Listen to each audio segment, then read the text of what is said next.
शुक्रवार के दिन बेलपत्री के वृक्ष के नीचे बैठकर घृत का दिया लगाकर शरीर में जो रोग है उसका स्मरण कर कर शंकर जी से विनय कर कर, हे भोलेनाथ, आपने शुक्र देवता को संजीवनी मंत्र दिया है, तो क्या आप मेरे को वो मंत्र प्रदान नहीं करोगे? मेरे रोग, मेरी बीमारी, मेरे दुख को आप नहीं हरोगे? शिव से कहो, ये शरीर आपने दिया है और भजन करने के लिए दिया है, स्मरण करने के लिए दिया है, कीर्तन करने के लिए दिया है, तो संभालोगे भी आप। और बेलपत्री की ओर मुख कर कर घी का दिया लगाकर महामृत्युंजय मंत्र का स्मरण कर लेने पर धीरे धीरे धीरे धीरे धीरे धीरे वो रोग समाप्ति की ओर आता चले जाता है। और संजीवनी मंत्र जब भगवान शंकर ने शुक्र को दिया और शुक्र ने उस मंत्र का स्मरण करना प्रारंभ करा, तो शुक्र के पास में तो आनंद की अनुभूति हो गई बिना मांगे। शंकर भगवान से शुक्र ने ये नहीं कहा कि मुझे ये मंत्र देना, पर शिव ने दे दिया। और शंकर कभी भी थोड़ा नहीं देता, देता है तो बहुत में देता है। शुक्र, मैंने तुम्हें संजीवनी मंत्र दिया है, इस मंत्र को रखना और मैं तुम्हें देव तुल्य बनाता हूं, तुम ग्रहों में पूजे जाओगे। और शुक्र को भी ग्रह बना दिया, कवि को भी ग्रह बना दिया और पूज्य बना दिया। ध्यान दीजिएगा, महामृत्युंजय मंत्र का लोग जाप करते हैं? कितने लोग करते हैं? जरा हाथ उठाओ। करते हैं? कभी कभी तो करते होगे, रख लीजिए। महामृत्युंजय मंत्र का यदि आप जाप करते हो और आपको मालूम पड़ गया कि शरीर में मुझे ये रोग हो गया है, मुझे शुगर हो गया है, मुझे बीपी हो गया है, मेरा ब्लड प्रेशर ऊंचा नीचा रह रहा है, कोई भयंकर रोग, मेरे रिश्तेदार को कोई कैंसर जैसा रोग हो गया, किसी को कोई थायराइड हो गया, किसी को कोई किडनी और लीवर में सूजन हो गई, किसी को कहीं किडनी और लीवर में तकलीफ हो गई, तो शिव महापुराण की कथा कहती है, नवग्रह शिव महापुराण की कथा कहती है कि बेलपत्री के वृक्ष के नीचे महामृत्युंजय मंत्र का जाप जो शुक्रवार की शुक्रवार घी का दिया लगा कर करता है, उसके रोग बाबा देवाधिदेव महादेव समाप्त करते चले जाते हैं। ये संजीवनी मंत्र शुक्रवार के दिन भगवान शंकर को शुक्र को दिया था, इसलिए उसकी प्रधानता है। शरीर मिल जाना एक अलग विषय है। शिव महापुराण की कथा कहती है कि ये शरीर मिल गया, पर उस शरीर के मिलने के बाद में जो भगवान की अविरल भक्ति है,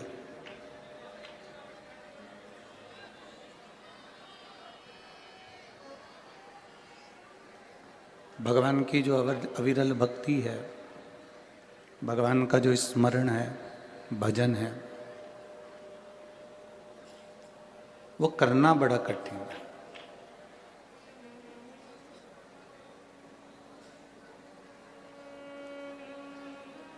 तिरासी लाख 99,999 योनियां काटने के बाद में ये 84 लाखवें नंबर की योनि ये मनुष्य की देह है, ये मानव का शरीर है।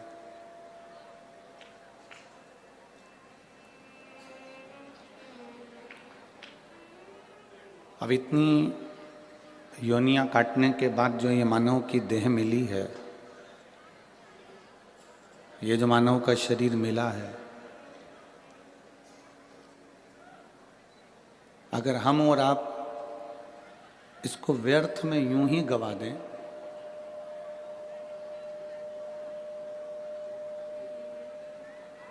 तो फिर संसार में जन्म लेने का फिर कोई कार्य ही नहीं रहा।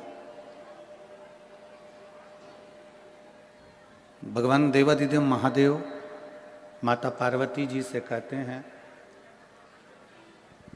भगवान शिव माता पार्वती जी से कहते हैं कि पार्वती, अगर मानव का शरीर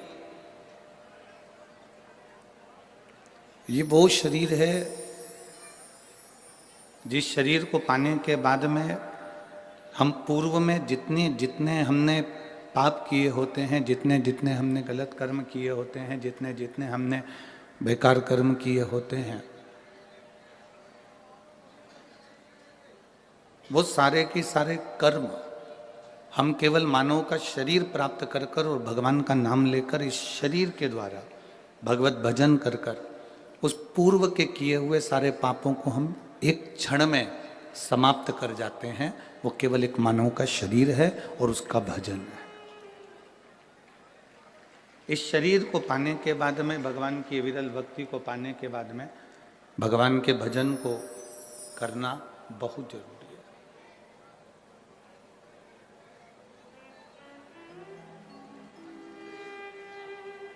हाँ, शिव महापुराण की कथा एक बात जरूर कहती है कि जो किताब हमको समझ में नहीं आती है, जो किताब हमको समझ में ना आए, उस किताब को कम से कम 2 बार 3 बार 4 बार उसको पढ़िए।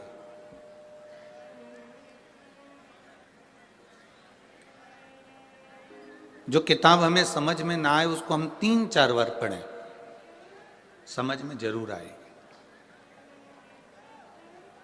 थोड़ा समय लग सकता है पर किताब समझने में देरी नहीं लगेगी। शिव पुराण कहती है जो किताब हमें समझ में ना आए उसको 3-4 बार अवश्य पढ़ें तो किताब हमारी समझ में आ जाती है। उसी तरह शिव की भक्ति है।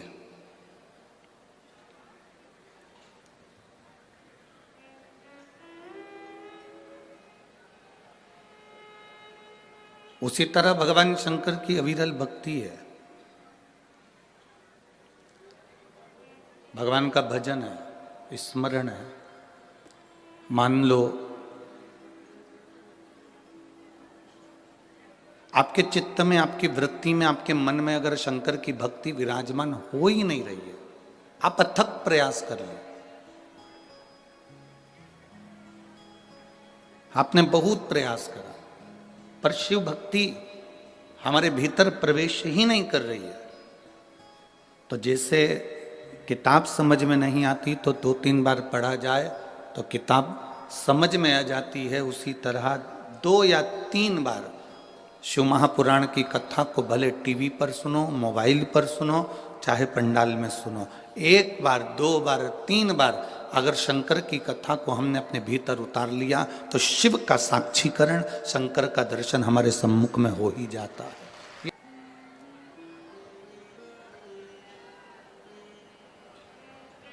एलईडी नहीं चल रही है कि आवाज नहीं आ रही है? आवाज नहीं जा रही है।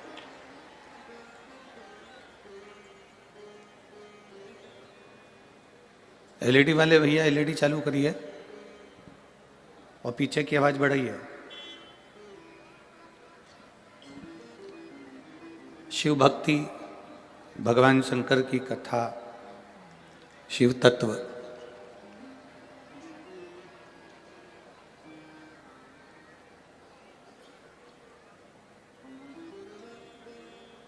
भगवान शिव की कथा, ये भगवान को प्राप्त करने का एक साधन है।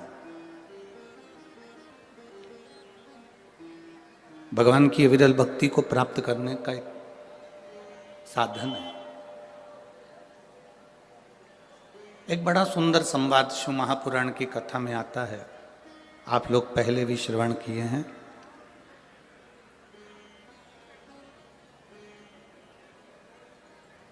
भगवान ब्रह्मा जी के मन में एक संशय उत्पन्न हो गया।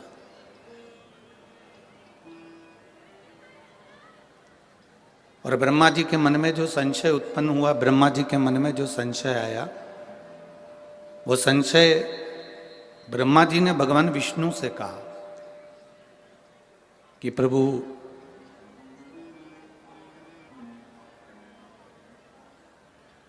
मुझे मेरे पिता का नाम मालूम है। ब्रह्मा जी कहते हैं कि मैं भगवान विष्णु की नाभि से प्रकट हुआ हूं, इसलिए मुझे मालूम है कि मेरे पिता भगवान विष्णु हैं।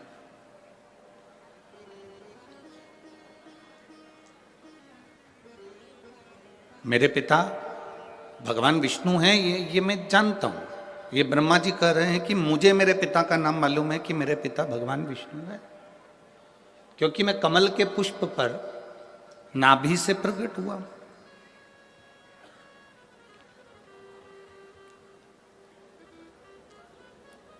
पर एक बात मेरे हृदय में समाती नहीं है कि मेरे पिता भगवान विष्णु हैं, पर भगवान विष्णु के पिता कौन है?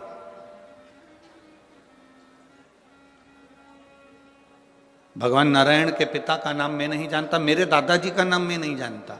भगवान ब्रह्मदेव कह रहे हैं ये बात, भगवान ब्रह्मा जी कह रहे हैं। अब जैसे ब्रह्मा जी ने कहा तो भगवान विष्णु के मुख से निकल गया कि ब्रह्मा जी आप कह रहे हो कि आप अपने पिता को जानते हो पर अपने दादाजी को नहीं जानते। भगवान विष्णु के पिता कौन है ये आपको नहीं मालूम। तो स्वयं भगवान नारायण ने अपने मुख से कहा कि मेरे पिता देवाधिदेव महादेव है, वो मेरे पिता है। ये भगवान विष्णु कह रहे हैं कि मैं अपने पिता का नाम जानता हूं, मेरे पिता देवाधिदेव महादेव है।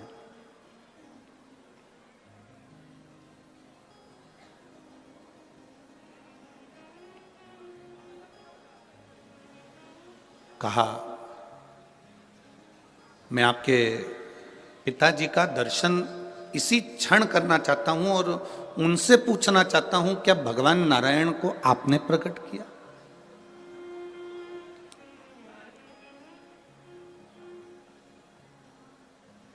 क्या भगवान नारायण को प्रकट करने वाले आप हो? मैं उनसे पूछना चाहता हूं। शिव महापुराण की कथा कहती है कि शिव की कथा और मनुष्य की व्यथा, ये दोनों का अंत कभी नहीं हो सकता, ये निरंतर चलती ही रहती है।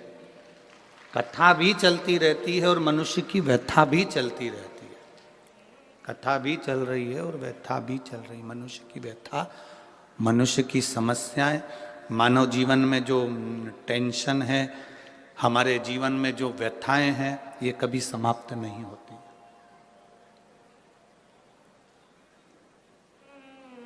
दुनिया के कई लोग ऐसे हैं जो व्यथा को समाप्त करने के लिए कई बाबाओं के चक्कर में पड़ जाते हैं।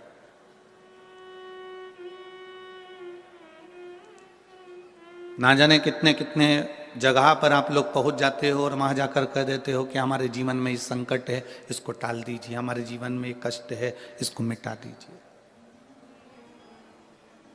शिव महापुराण की कथा कहती है हमें किसी आडंबर की ओर, अंधविश्वास की ओर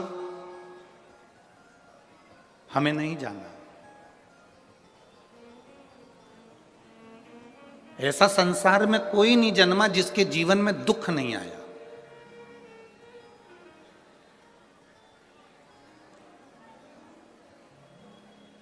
मट्टी का जो घड़ा बनकर रखा हुआ है, वो मट्टी का घड़ा अग्नि में तपता है तभी तो उसमें पानी रुकता है। अगर मट्टी के घड़े को अग्नि में नहीं तपाया जाएगा, मट्टी के घड़े को अगर अग्नि में नहीं तपाएंगे तो उसमें पानी नहीं भर सकते। वो घड़े में पानी डालोगे तो घड़ा टूट जाएगा। घड़े में अगर पानी भरना है, मट्टी के घड़े में अगर जल भरना है तो घड़े को तपना पड़ेगा।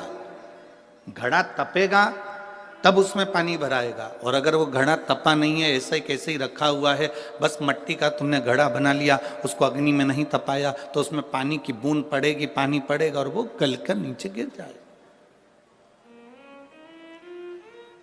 घड़ा तपता है तब उसमें पानी ठहरता है।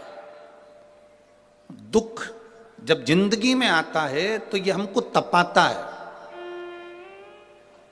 क्यों तपाता है?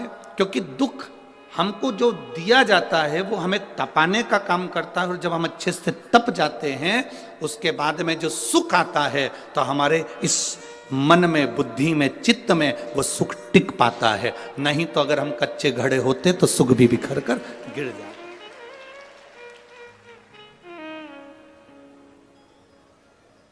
वो सुख भी समाप्त हो जाता।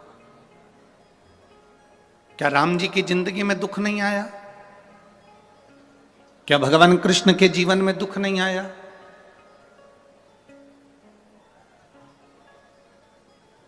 ऐसा कौन मृत्यु लोक में जन्मा, ऐसा संसार सागर में कौन जन्मा जिसके जीवन में दुख नहीं आया? परमात्मा के जीवन में भी दुख सम्मुख में आया।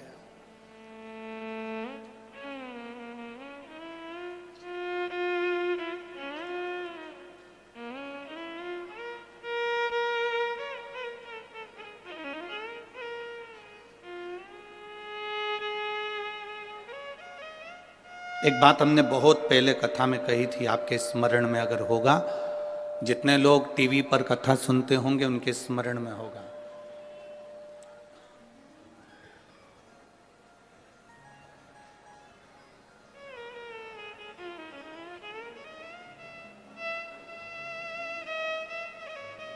कि ऐसा संसार में कोई नहीं जन्मा जिसको अपने कर्म का भोग भोगने को नहीं मिला। जो मृत्यु लोक में जन्मा है उसे अपने कर्म का भोग भोगना ही पड़ता है। बस अंतर इतना है कि सबका पेपर, जैसे परीक्षा हॉल में एग्जाम देते समय सबका पेपर, सबका जो पत्र है, पेपर है, वो अलग अलग होता है, उसी तरह हमारी जिंदगी में भी सबके एग्जाम देने का पत्र, पेपर अलग अलग होता है।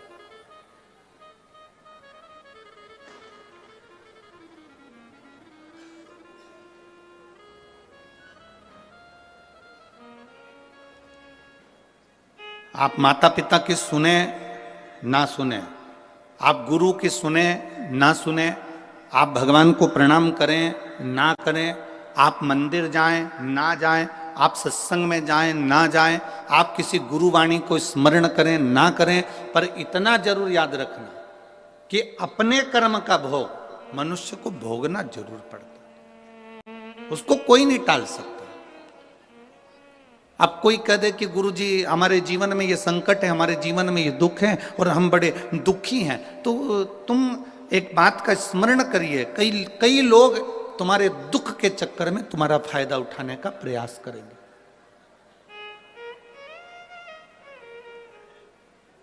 संसार के कई लोग ऐसे हैं जो तुम्हारे केवल दुख का फायदा उठाने का प्रयास करेंगे, पर ना।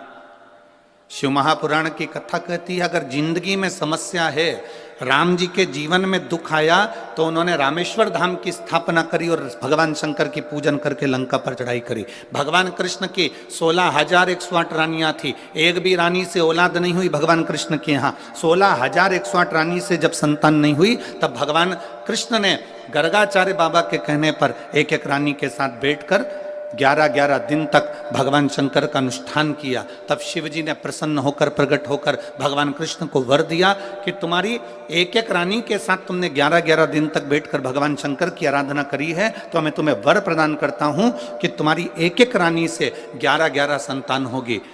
10 छोरा 1 छोरी, 10 बेटे 1 बेटी। भगवान कृष्ण की 16,108 रानियों से इतनी संतान उत्पन्न हुई। 1,77,186 संतान भगवान शंकर की कृपा से भगवान कृष्ण के घर में हो गई। ऐसा कौन है जिसके जीवन में दुख नहीं है?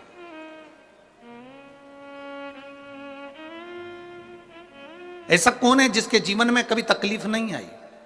आती है, कष्ट आता है, रोग आता है, बीमारी आती है, दुख आता है, पर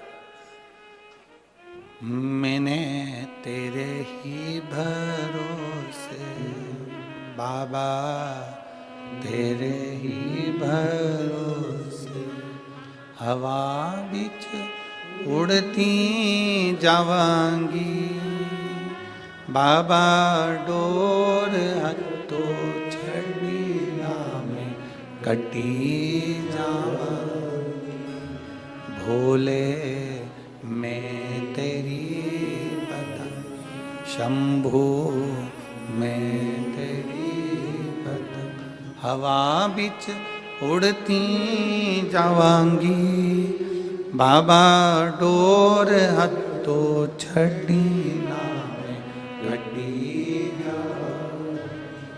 सबके जीवन में दुख है, सबके जीवन में तकलीफ है, पर जिसने शिव को साध लिया। भगवान राम जी ने शंकर भगवान की आराधना करी, शिव जी की पूजन करी, उनको साध लिया। गला पकड़ रहा है।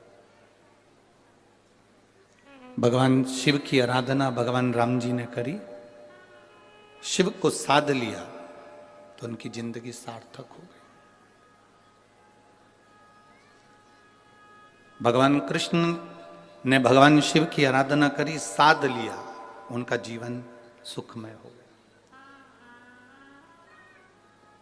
एक लोटा जल लेकर मंदिर जाने वाला जब भगवान शिव की भक्ति को साध लेता है तो दुख उस भक्त का नहीं होता, दुख मेरे भोलेनाथ का हो जाता है। आपका दुख उसका हो गया। एक पत्र है, देखिए।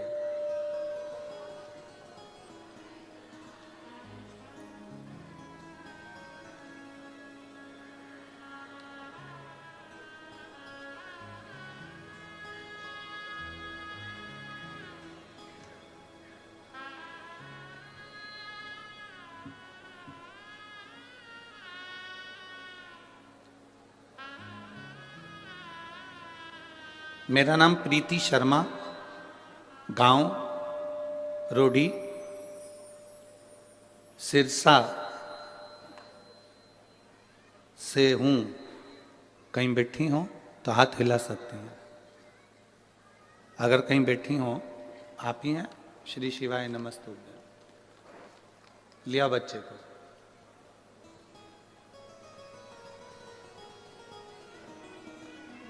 गुरुदेव, मेरा नाम प्रीति शर्मा है, गांव रोडी, सिरसा से हूं। मेरी शादी को कई साल निकल गए। इंतजार करते करते करते करते संतान के सुख के लिए मैंने 5 साल इंतजार करा। 5 साल तक भी संतान नहीं हुई। 6 साल निकल गए, 7 साल निकल गए, 8 साल निकल गए, 9 साल निकल गए, 10 साल निकल गए, पर संतान का सुख नहीं हुआ।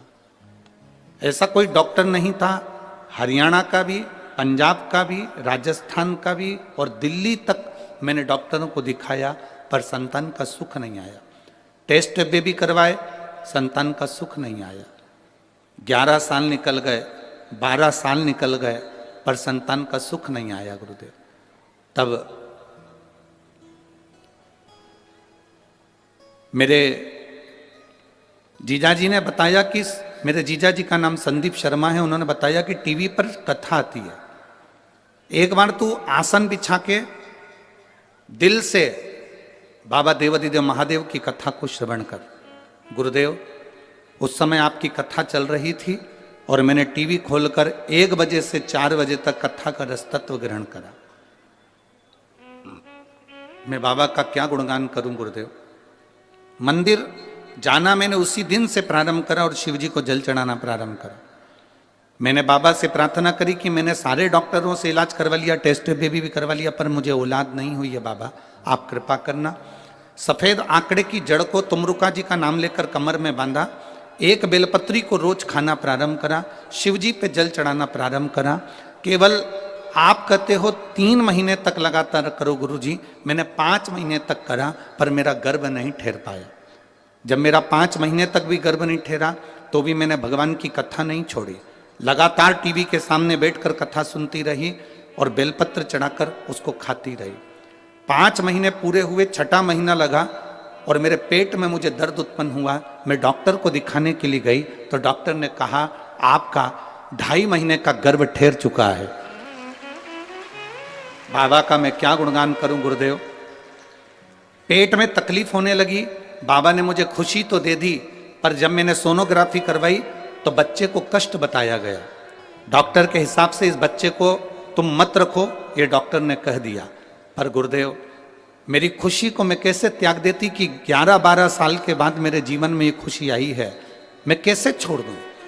आपने एक नारियल उस पर मोली रखकर भगवान देवादिदेव महादेव को चढ़ाने का कहा था। मैंने बाबा को वही श्रीफल समर्पित करा और विनती कर कर एक बेलपत्र फिर उठा लाई। उस बेलपत्र को खाया। दूसरी बार डॉक्टर से फिर जांच कराई, सोनोग्राफी कराई, तो डॉक्टर ने कहा कि इस बच्चे को मत रखो। फिर भी मेरा मन नहीं माना गुरुदेव। और मैंने उस बच्चे को अपने गर्भ में रखा।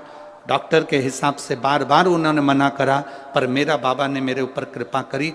मैंने बेलपत्री खाना नहीं छोड़ा, जल चढ़ाना नहीं छोड़ा।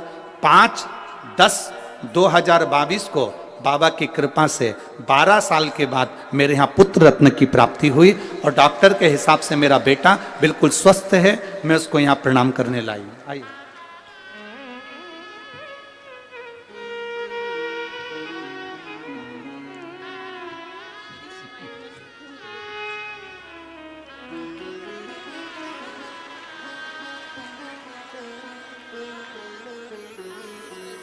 प्रणाम करो।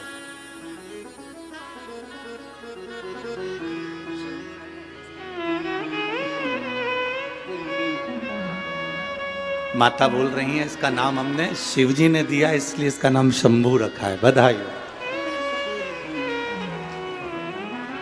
अरे तेरा ही दिया मैंने खाया पिया है, तेरा शुक्रिया है, तेरा शुक्रिया है।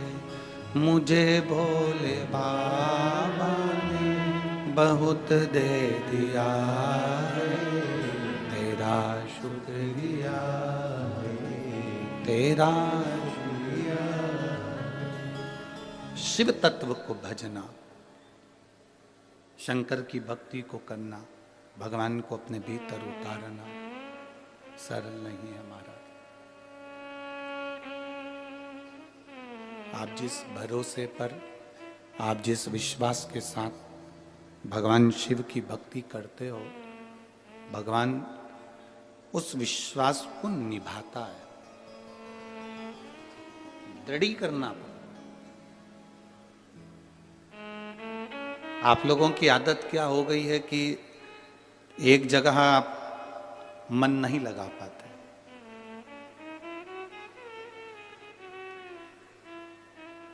एक गुरुजी ने 2 चेले को भेजा कि मुझे प्यास लगी है, पानी लेकर आ और कुआं खोद के लाना। एक चेला कुआं खोदता गया, 15-20 फीट कुआं खोदा, उसमें पानी नहीं निकला। उसने दूसरा कुआं खोदा, उसमें पानी नहीं निकला। तीसरा कुआं खोदा, उसमें पानी नहीं निकला। चौथा कुआं खोदा, उसमें पानी नहीं निकला। और एक चेला कुएं को खोदता गया, खोदता गया, खोदता गया, आखिरी में उसमें पानी निकला। वो गुरुजी के लिए लेकर आ गया। वो गुरुजी के लिए जल लेकर आ गया। एक चेला 15 फीट यहां कुआं खोदा, 20 फीट वहां खोदा, 25 फीट वहां खोदा, 60 फीट वहां खोदा, 100 फीट वहां खोदा, 200 फीट वहां खोदा, 300 फीट वहां खोदा, पानी नहीं निकला। और एक शिष्य ने एक ही जगह पर नीचे तक खोदता गया, खोदता गया, खोदता गया, पानी तो निकलेगा ना। बस आपको भी ये कथा अपने भीतर उतार लेना है। हमारी आदत पड़ गई है, यहां से काम नहीं हुआ वहां पहुंच, यहां से नहीं हुआ वहां पहुंच गए, वहां से नहीं हुआ वहां पहुंच गए। 25 जगह कुएं खोद लिए पर पानी नहीं निकला। आपसे निवेदन है, एक ही जगह दिल लगा लेते, एक ही जगह भगवान की भक्ति में इतना चित्त, इतना विश्वास पक्का कर लेते तो कुएं में से पानी निकल ही जाता, ये निश्चित है। आप भरोसा दृढ़ करो ना, आप विश्वास पक्का करो, आपका दृढ़ता पक्की करो, विश्वास पक्का करिए, भरोसा पक्का करिए। और जितना जितना विश्वास पक्का होगा, जितना जितना भरोसा पक्का होगा, उतना उतना शिव तुम्हारे करीब में होगा, उतना उतना शिव तुम्हारे नजदीक में होगा। आप भरोसे को दृढ़ बनाने का प्रयास करो। भगवान विष्णु से पूछा, भगवान ब्रह्मा जी ने, तुम्हारे पिता शिव जी हैं? हाँ। मैं कैसे मान लूं कि तुम्हारे पिता शिव जी हैं? कई लोग आपको मिलेंगे और कहेंगे 1 लोटा जल चढ़ाने से क्या सारी समस्या का हल हो सकता है? क्यों नहीं? मानो तो मैं गंगा मां हूं और ना मानो तो बहता पानी। आप मानोगे तो गंगा है, ना मानोगे तो बहता हुआ पानी।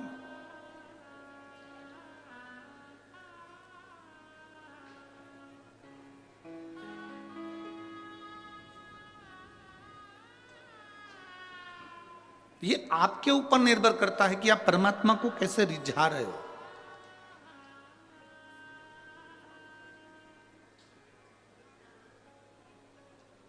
महाराज,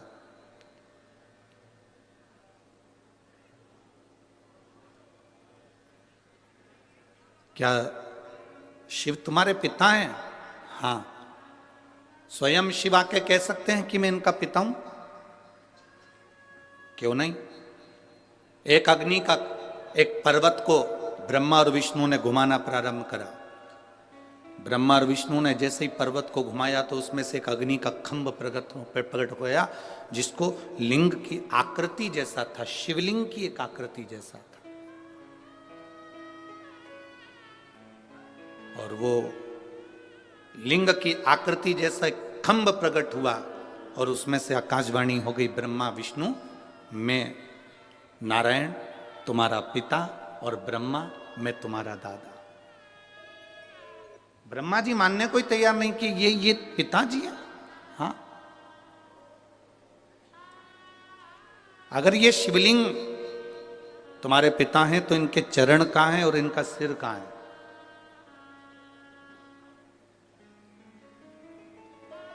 जिस शिवालय में आप जल चढ़ाने के लिए जाते हो, जिस शंकर जी के मंदिर में आप जल चढ़ाने के लिए जाते हो, उस शंकर जी के शिवलिंग में कोई तुमसे पूछे कि इसका चरण कहां है, इसका सिर कहां है, तो आप बता नहीं सकते, क्योंकि शिव महापुराण की कथा कहती है कि एक एक कण कण में, एक एक कण कण के अंदर मेरा शंकर का वासा है।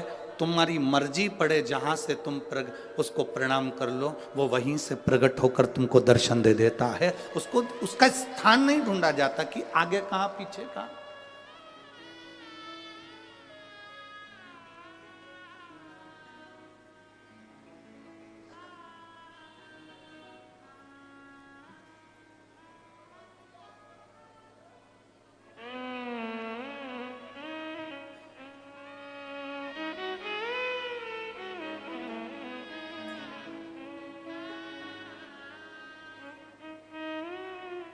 एक बार संत नामदेव जी महाराज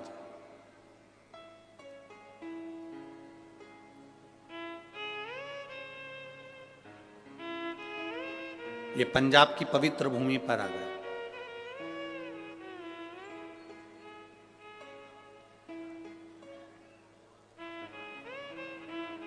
ये पंजाब की पवित्र भूमि कोई साधारण सी भूमि नहीं है।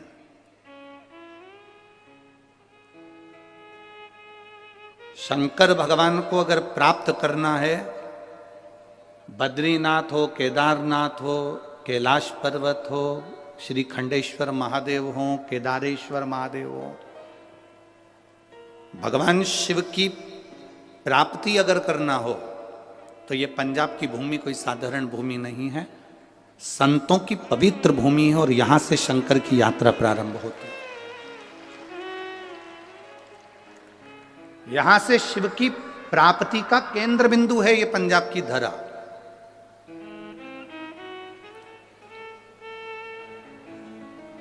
लोग कहते हैं गुरुजी पंजाब में गेहूं बहुत होता है।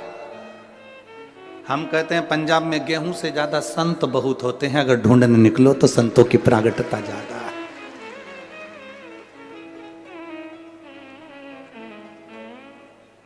महाराष्ट्र में जन्मे हुए नामदेव जी महाराज, महाराष्ट्र में बड़े हुए नामदेव जी महाराज कई वर्ष इस पंजाब की भूमि पर निकाले हैं। नामदेव जी महाराज, गुरु नानक देव जी से उनका मिलन हुआ और गुरु नानक देव जी से जब मिलन हुआ तो नामदेव जी उस समय पर गुरु मंत्र नहीं लिए हुए थे। नामदेव जी का उस समय पर गुरु मंत्र नहीं हुआ था। अब गुरु नानक देव जी से उनका मिलना हुआ और गुरु नानक देव जी तो हम कहते हैं कि जो संत होता है ना, जो गुरु होता है ना, जो साधु होता है, वो शिव का एक रूप होता है। हम कहते हैं गुरु नानक देव जी भी शंकर का एक स्वरूप, शिव का एक रूप। बैठे हुए थे अड़भंग आनंद से। शिव ने करा क्या है?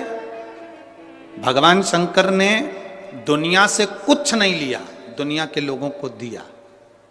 आज भी गुरु नानक देव को मानने वाले जितने सिख समाज के लोग हैं, जितने सिख धर्म के लोग हैं, ये दुनिया से लेना नहीं जानते, ये दुनिया को देना जानते हैं। आज भी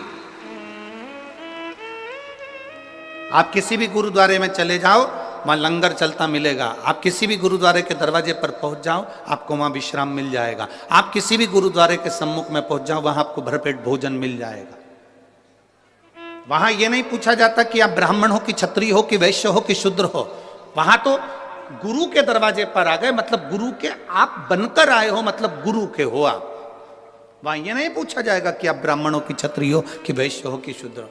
वहां गुरु के होकर आए, गुरु के द्वार आए हो, गुरुद्वारे तक आए हो, तो वहां गुरु का दरवाजा। और हमको बहुत अच्छा लगा इस भटिंडा पंजाब में भी सिख समाज के लोग, सिख धर्म के लोग चारों तरफ इस ग्राउंड के आसपास में खूब सेवा कर रहे हैं और खूब प्रेम से सेवा में लगे हुए हैं। मैं धन्यवाद देता हूं सारी सिख समाज को, बहुत बहुत धन्यवाद है, साधुवाद है।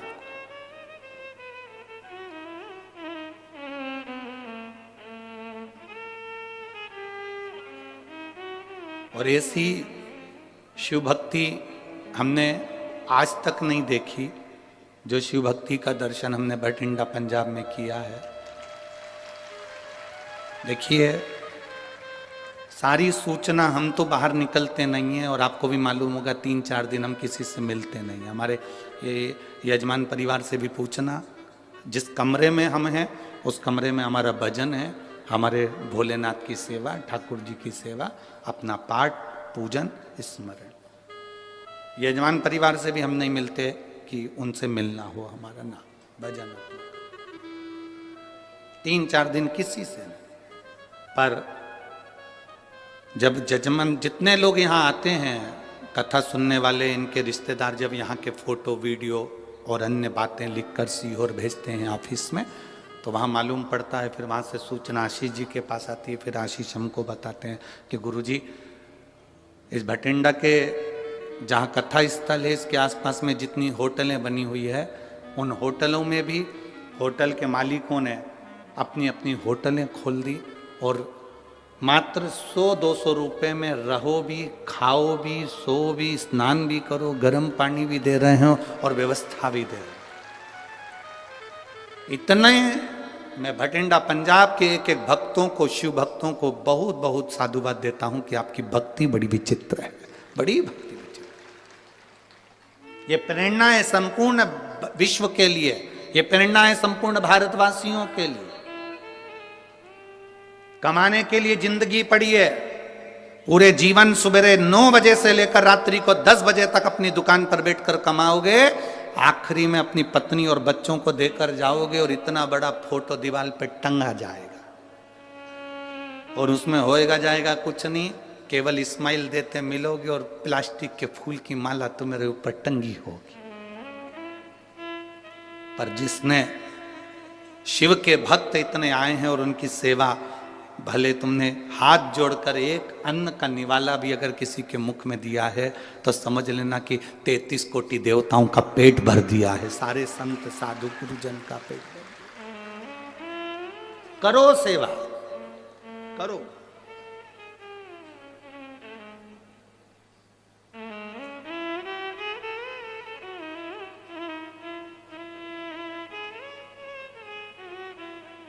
वो कहते हैं ना कि मिलती है राम नाम की दौलत कभी कभी, होती है अपने पंजाब में शिव पुराण कभी कभी मिल रही है। करो, डरना नहीं, भीड़ बहुत है।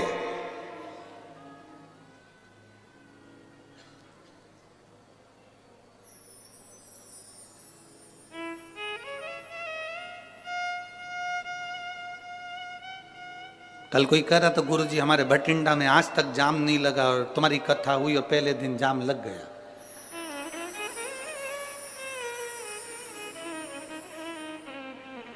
हमने कहा जाम क्लियर हुआ कि नहीं हुआ वो बताओ। हुआ, धीरे धीरे हुआ। क्लियर तो हो गया ना? हो गया। आराम से ना, बिल्कुल आराम से। हमने उनसे कहा तुम चिंता मत करो, भोलेनाथ की कथा अगर थोड़ा बहुत जाम लगाती है तो ये बताती है कि तेरी जिंदगी भी ऐसी जाम चल रही थी पर मैं क्लियर कर दूंगा, तो चिंता मत करना, तो टेंशन मत ले, शिव तत्व को जान, भगवान शंकर की भक्ति कर, घबराना नहीं है। भीड़ बहुत है, बहुत ट्रैफिक है, ना ना ना, उसके दरवाजे तक जाना मेरा काम है और मेरी बिगड़ी बनाना तेरा काम। हम पहुंच गए उसके द्वार तक, फिर उसकी मर्जी।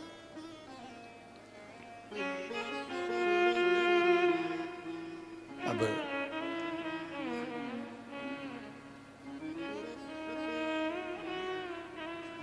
कहा महाराज बड़ी बोल्ड आवाज है, भगवान बड़ी कृपा है। कहा भगवान देवाधिदेव महादेव प्रकट होकर कहते हैं कि ब्रह्मा तुम मेरे पोते हो और भगवान विष्णु तुम मेरे पुत्र हो, तुम मेरे बेटे हो। शिवलिंग का कोई सिर दिखता है क्या? नहीं। शिवलिंग का कोई चरण दिखता है क्या? नहीं। संत नामदेव जी ने गुरु नानक देव जी से भेंट करी और भेंट करी तो गुरु नानक देव जी आराम से लेटे हुए थे, विश्राम कर रहे थे और संत नामदेव जी आए तो उठ के बैठ गए। दोनों की भेंट हो गई, दो संत आज मिल गए। गुरु नानक देव जी ने पूछ लिया नामदेव जी से, आपने गुरु मंत्र लिया है? नहीं, अभी नहीं लिया। मतलब आप भटक रहे हो। अगर गुरु मंत्र तुम्हारा हुआ होता तो तुम भटकते नहीं। गुरु नानक देव जी ने विश्वा थिएटर जी के पास में नामदेव जी को भेज दिया।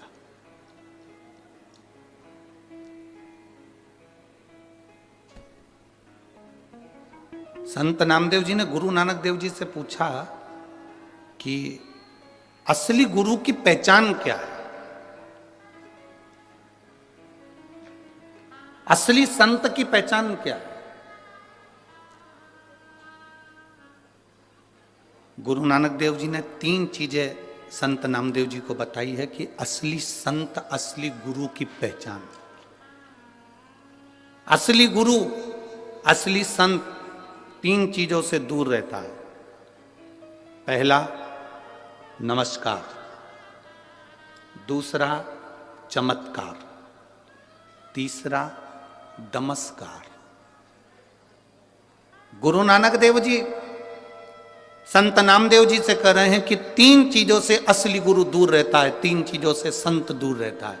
पहले नंबर पर जम के बोलो जरा भटिंडा वालों, नमस्कार। असली गुरु कभी तुमसे अपने चरण नहीं छुआएगा, प्रणाम नहीं करवाएगा। असली गुरु कह देगा भैया दूर से प्रणाम करो, हमें छुओ मत, आप नमस्कार करो, दूर से करो। आप बार बार हमको नमस्कार मत करो, अगर बार बार नमस्कार करोगे ना तो हमको अहंकार आ जाएगा। तो असली गुरु कह देता है ना ना, थोड़ा दूर हो जाओ, नमस्कार से दूर।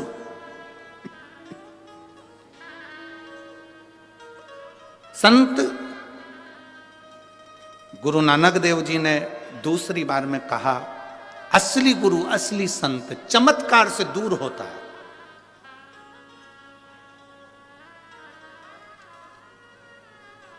असली गुरु कभी चमत्कार नहीं करता, असली संत कभी चमत्कार नहीं करता। इसलिए शिव महापुराण जिस दिन चालू होती है उस दिन हम शिव महापुराण के प्रथम दिन में कह देते हैं कि शिव पुराण किसी चमत्कार को प्रमाणित नहीं करती कि चमत्कार होगा। पर इतना जरूर है, अगर 1 लोटा जल लेकर आप शंकर जी के मंदिर जाओगे तो तुम्हारी दुख कटेगा जरूर, ये निश्चित है। आज तक इस पुराण ने ये नहीं कहा कि ये चमत्कार हुआ या ये आप शंकर, अगर इनके घर में 12 साल के बाद बच्चा हुआ है तो ये शंकर को भजा है इन्होंने, शिव महापुराण को सुना है इन्होंने, शिव जी के मंदिर गई हैं, ये स्वयं जाकर बेलपत्र चढ़ाया है, स्वयं जाकर भगवान शंकर की भक्ति करी है, इसलिए 12 साल के बाद संतान। एक पत्र में एक बहन ने लिखा,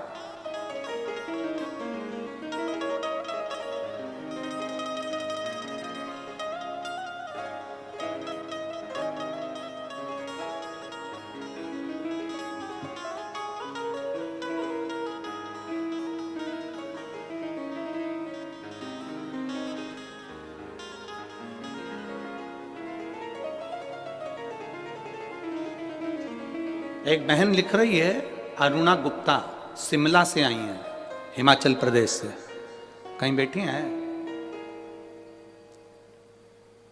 शिमला से आई हैं अरुणा गुप्ता, कहीं बैठी हो तो हाथ हिला सकती हैं। आप ही हैं, दोनों हाथ हिला दो एक बार। श्री शिवाय नमस्तुभ्यं। आप शिमला से आई इसलिए पूरी ठंड यहां ले आई। 11 साल से, एक बार वापिस हाथ हिलाओ। श्री शिवाय नमस्तुभ्यं। मैं शिमला से आई हूँ, मेरा नाम अरुणा गुप्ता है, मैं शिमला हिमाचल प्रदेश से हूँ। 11 साल से गेहूं नहीं खा सकती थी मैं, क्योंकि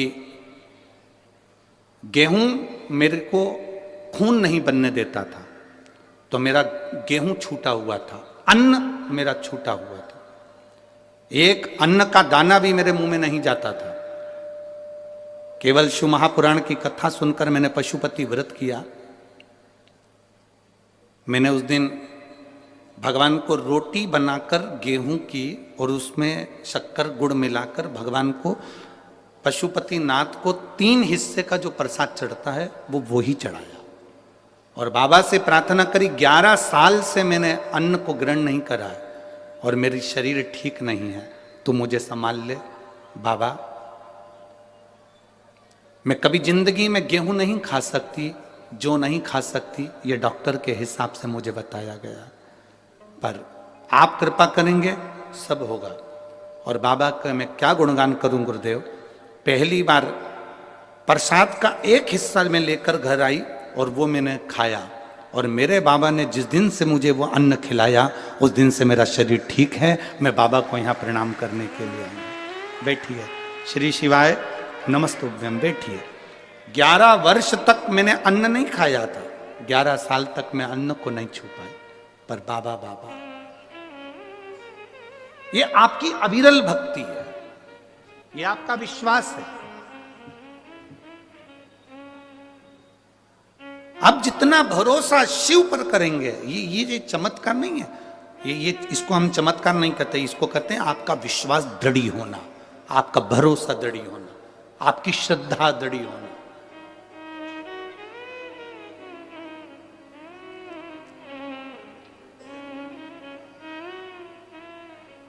महाराज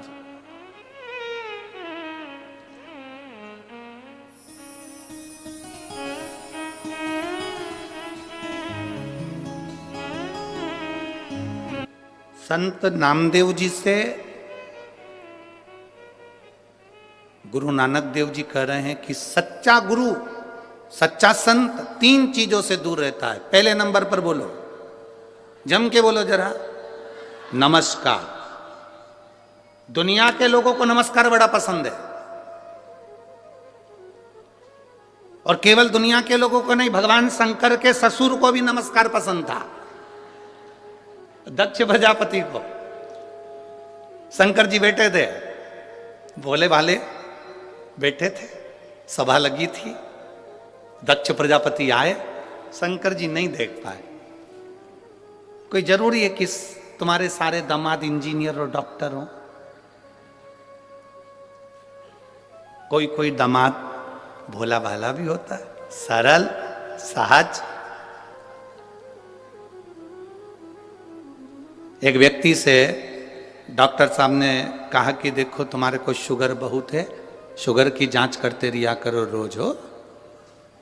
वो व्यक्ति बेचारा रोज रात्रि को उठता, किचन में जाता, रसोई घर में शक्कर का डब्बा खोलता, वापिस बंद कर देता। एक दिन उसकी बीवी ने पूछा, तुम रात्रि को कहां चले जाते हो उठ उठ के, कहां गए थे, ये बार बार किचन में क्यों जाते हो, रसोई घर में, और शक्कर का डब्बा खोल के जाते हो, क्या देखते हो वहां जाके? डॉक्टर ने कहा था शुगर चेक करते रिया करो, इसलिए मैं चेक करता हूं। क्या चेक करते हो, है कि नहीं है? पत्नी ने माथा ठोका। डॉक्टर ने कहा था तुम्हारी शुगर चेक करो, तुम्हारी, और तुम डब्बे की शुगर चेक कर रहा है। तो ऐसा नहीं है, कोई कोई भोला होता है, एकदम भोला सहज भोला भोला व्यक्ति। एक बहुत भोला व्यक्ति था, अपनी पत्नी के साथ गार्डन में घूम रहा था। गार्डन में घूमते घूमते सामने से कुत्ता आ गया। पति घबरा गया, मेरी पत्नी को काट खाएगा, ये कुत्ता मुझे काट खाए चल जाए पर मेरी पत्नी को नहीं काटने दूंगा। पति ने सोचा अगर पत्नी को काट गया तो इसको इंजेक्शन लगेंगे, बच्चों का टिफिन कौन बनाएगा, स्कूल कौन भेजेगा, तैयारी कौन करेगा, मेरे टिफिन कौन बनाएगा, सास ससुर की सेवा कौन करेगा। इसलिए पति ने सोचा कि कुत्ता मुझे खा जाए चल जाएगा। कुत्ता और आगे आया, पति घबरा के थोड़ा सा पीछे हटा तो पत्नी भी पीछे हटी। कुत्ता और लपक के आया, पति को आ गया गुस्सा, उसने पत्नी का हाथ पकड़ा, उसको गोदी में उठा लिया। जैसे ही गोदी में उठाया कुत्ता भाग गया। कुत्ता भाग, पत्नी को नीचे उतार दिया। पत्नी गुस्से में लाल हो गई। ऐसा मूर्ख पति मैंने जिंदगी में कभी नहीं देखा। दुनिया के लोग कुत्ते को भगाने के लिए पत्थर उठाते, तुमने मुझे उठा लिया। अब पति कैसे समझाए कि मैंने तुझे इसलिए उठाया था कि कुत्ता मेरे पांव को खा जाए पर मैं तुझे नहीं खाने दूंगा। पर जिसकी किस्मत में भाटा लिखा हो वो क्या करेगा। भोला, बहुत भोला। अब कोई जरूरी नहीं कि तुम्हारे सारे दामाद इंजीनियर हैं, डॉक्टर हैं, कलेक्टर हैं तो सभी एक जैसे, ना ना ना। शंकर भगवान अडमस्त होकर बैठे हुए थे। दक्ष प्रजापति आए, सबने उठकर प्रणाम करा। शंकर जी उठ ही नहीं पाए, वो तो अलमस्त बैठे हुए थे, अलमस्त। दक्ष प्रजापति को नमस्कार बड़ा पसंद था, इन्होंने नहीं करा, गुस्सा आ गया। दक्ष प्रजापति को क्रोध आया और क्रोध आते से दक्ष प्रजापति ने श्राप दे दिया भगवान शंकर को। ए शिव, मैं तुझे श्राप देता हूं, तो मेरी बेटी का पति होकर, मेरा दामाद होकर तूने मुझे प्रणाम नहीं करा, मैं तुझे श्राप देता हूं, तू शमशान में निवास करेगा।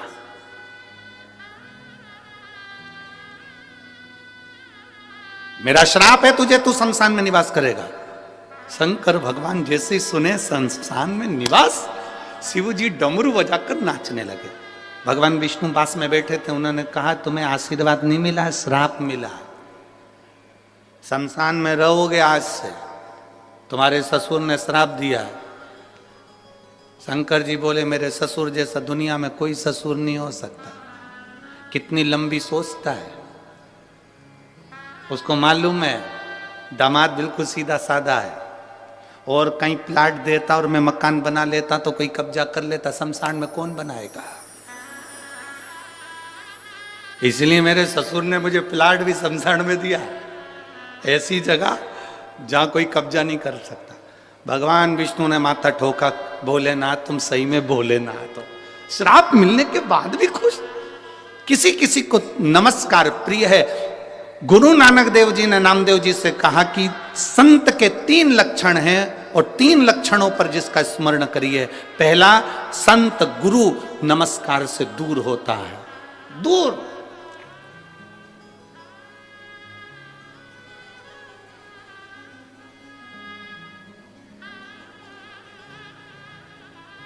दूसरे नंबर का गुरु को, पहले नंबर का नमस्कार, दूसरे नंबर का जम जम के बोलो जरा, जम के, चमत्कार। असली गुरु, असली संत कोई चमत्कार नहीं करता, उसे चमत्कार से बहुत दूर। और तीसरे नंबर का है असली संत, असली गुरु, नमस्कार। कौन ने कितना रुपया दिया, कितना गया, कितना आया, उसे कोई मतलब नहीं है। उसको तो बस हरि भगवान का नाम लेना है, भगवत भजन करना है, स्मरण करना है, भगवान की भक्ति करना है। उसे कोई मतलब।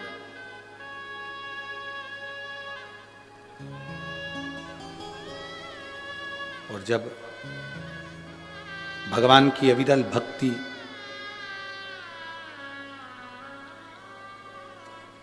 भगवान शिव की अविरल भक्ति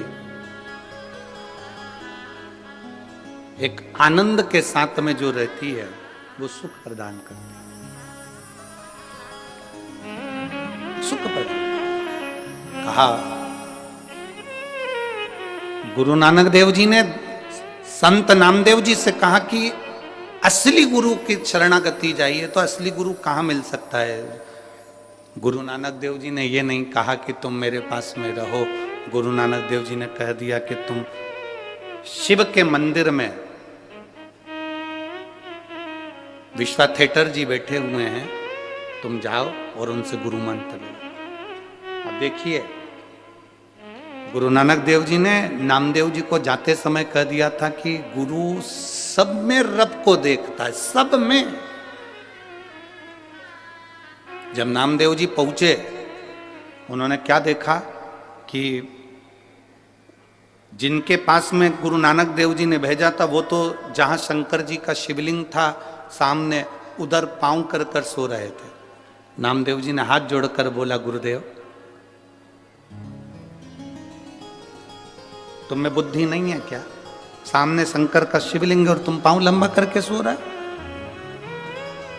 गुरुजी ने नामदेव जी से कहा, एक काम करो, मेरा पांव उठाओ, जहां पर शंकर जी नहीं है वहां रख दो। मेरा पांव उठाओ, जहां शिव नहीं वहां रख दो। गुरु नानक देव जी ने कहकर भेजा था कि तुझ में, मुझ में, सब में रब समाया है। गुरु नानक देव जी ने कहकर बेटा भेजा था नामदेव जी को। नामदेव जी समझ नहीं पाए थे। मेरे पांव को उठाओ, जहां शिव नहीं वहां पर मेरा पांव रख दिया जाए। चरण उठाकर नामदेव जी महाराज जहां पर विश्वा थिएटर जी का पांव रखते थे, वहां पर शंकर का शिवलिंग सामने नजर आने लगता था। गुरु नानक देव जी उसी जगह पर सामने प्रकट होकर कहते हैं, नामदेव जी हर एक चप्पे चप्पे में रब समाया है, सब में उसी को देखो, वो सब उसी की माया है, सब उसी की। इसीलिए फिल्म बनाने वालों ने गाना लिख दिया, तुझ में रब दिखता है। सब हमारी यही तो गलती है, आप में और हम में यही गलती है कि हम मंदिर में तो भगवान को ढूंढते हैं, पर अपने घर में भगवान को नहीं ढूंढ पाते। घर में जो पति है, पत्नी है, माता है, पिता है, भाई है, बंधु है, बेटा है, बेटी है, कुटुंब है, परिवार है, पड़ोसी है, रिश्तेदार, नातेदार, इनमें हम परमात्मा को नहीं देख पाते। हम इनमें भगवान को नहीं देख पा रहे, हम इनमें परमात्मा को नहीं देख पा रहे।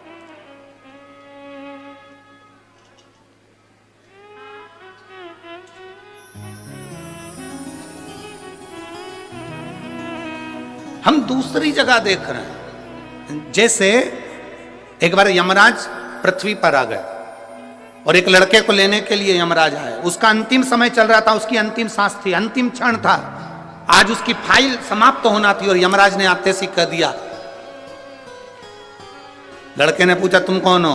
भगवान यमराज बोले मैं यमराज। क्या लेने आए हो? मैं तेरी जान लेने आया हूं। क्या लेने आए हो? मैं तेरी जान लेने के लिए आया हूं। मेरी जान? हाँ। लड़के ने कल ले जा, यहां से 4 घर छोड़ के रहती है।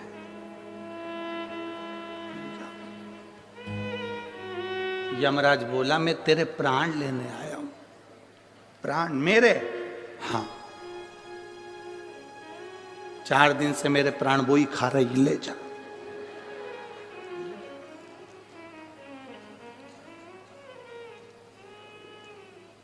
यमराज बोले मैं तुझे मारने आया हूं। मुझे?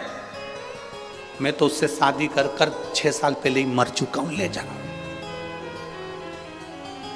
यमराज बोला रहने दे, मैं तेरी जगह दूसरे को ले जाऊंगा, पड़े रहे। तू खुद मरा मराया, तेरे को क्या लेके जाऊंगा? क्या? अरे भाई, शिव चमत्कार नहीं करते, आपका विश्वास, आपका भरोसा, आपकी दृढ़ता स्वयं चमत्कार करती है। और मेरी जीजियों, भटिंडा के मेरे जीजाओं, मेरी जीजियों, मेरी बेटियों, मेरे बेटाओं, मेरे भाई, मेरी बहनों, दिल से कथा सुनोगे ना, ठंड भले पड़ रही है, घर जाने की आपको भले जल्दी होती होगी, अंधेरा भी जल्दी हो जाता होगा, पर थोड़ा समय जरूर लग जाए, दिल से 7 दिन की कथा सुनना, तुम्हारी जिंदगी में कभी अंधेरा नहीं होगा, प्रकाश ही प्रकाश है। इस मां की एक लाइन बड़ी विचित्र उसने लिखी है।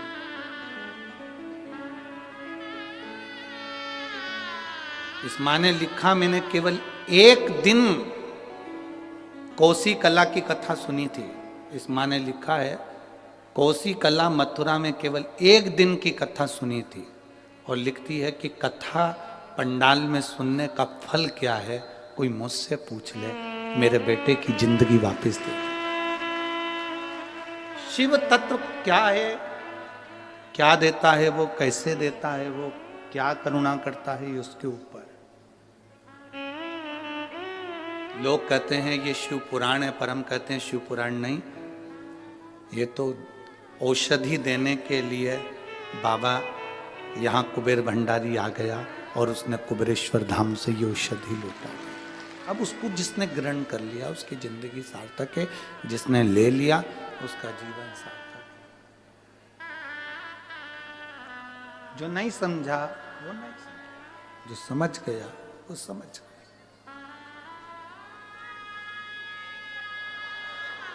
बोल बम का नारा है,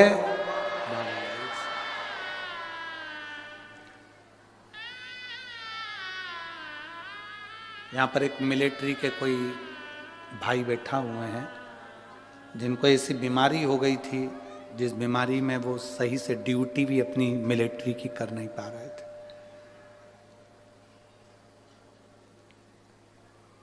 बैठना तो मुश्किल, खड़े रहना भी मुश्किल था। वो यहाँ बैठे, उन्होंने अपना फोटो तक लगाया है उस पत्र में, फोटो भी लगाया। कहीं बैठे हो तो हाथ हिला सकते हैं। आर्मी के हैं, छुट्टी लेकर कथा सुनने के लिए आए। जब उनको मालूम पड़ा कि भटिंडा में कथा हो रही है तो दोनों पति पत्नी बाबा ने ठीक करा तो छुट्टी लेकर आए। कहाँ बैठे ये? हाँ, हाथ हिला दो एक बार। श्री शिवाय नमस्ते। दोनों आए, छुट्टी लेकर आए। आर्मी में नौकरी है, मिलिट्री में, पर ऐसी बीमारी से, जिस बीमारी के लिए डॉक्टर ने ऑपरेशन का कह दिया था, और बाबा के भरोसे केवल एक बेलपत्र चढ़ा चढ़ा कर खाना और ऑपरेशन भी नहीं कराना पड़ा और ठीक हो गया। अब ठीक है बाबू? दोनों हाथ हिला दो एक बार। हर हर महादेव। बैठिए। शिव तत्व है ओघड़ी। कहां से है ये?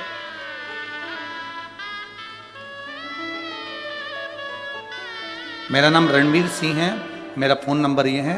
गांव चिड़ाना, सोनीपत, हरियाणा से आया हूं मैं। 1 लोटा जल का बाबा की बड़ी कृपा है। बैठिए बाबू, बैठिए। शिव तत्व इसी को कहते हैं, शंकर इसी को कहते हैं। आपका विश्वास जितना दृढ़ होगा, मेरा शंकर मिलेगा। भगवान विष्णु ने कह दिया मुझे चरण नहीं देखना, मैं तो आ गया। ब्रह्मा जी चढ़ते जा रहे हैं शंकर भगवान का सिर देखने के, चढ़ते जा। बीच में केतकी का फूल मिला तो उससे कह दिया तू मेरे साथ में चल, और चलकर कह देना ब्रह्मा जी का मुझे सिर मिल गया। केतकी के फूल ने बोला कि मैं क्यों झूठ बोलूं, मेरे को झूठ बोलने से क्या मिलेगा? झूठ बोलने से मुझे मिलेगा क्या?